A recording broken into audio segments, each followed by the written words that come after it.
નળમાં પાણી ક્યાંથી આવે? મોટામાં મોટી ટાંકી હોય ત્યાંથી.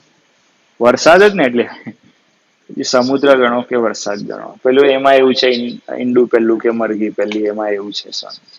પણ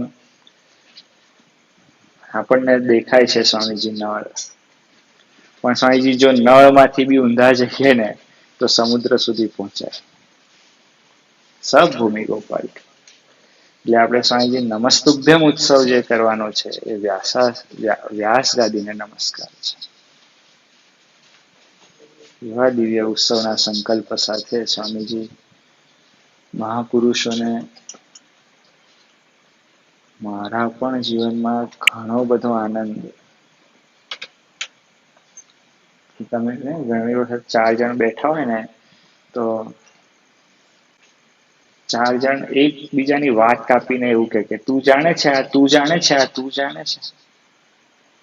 ખાલી જાણવાનો આનંદ માણસને એટલો હોય કે હું કહું, હું આ વસ્તુ જાણું છું. હમણાં ન્યુઝીલેન્ડ હારી ગયું તો એક મિનિટ ખાલી જે કોમેન્ટ્રી આવતી હતી ને, 1 મિનિટ લેટ આવતી હતી. તો સાંભળનાર કે અરે યાર 1 મિનિટ લેટ આવે છે. જાણવાનો આટલો બધો આનંદ હોય છે સ્વામીજી. તો સ્વામીજી જેણે એવું જણાવ્યું ને,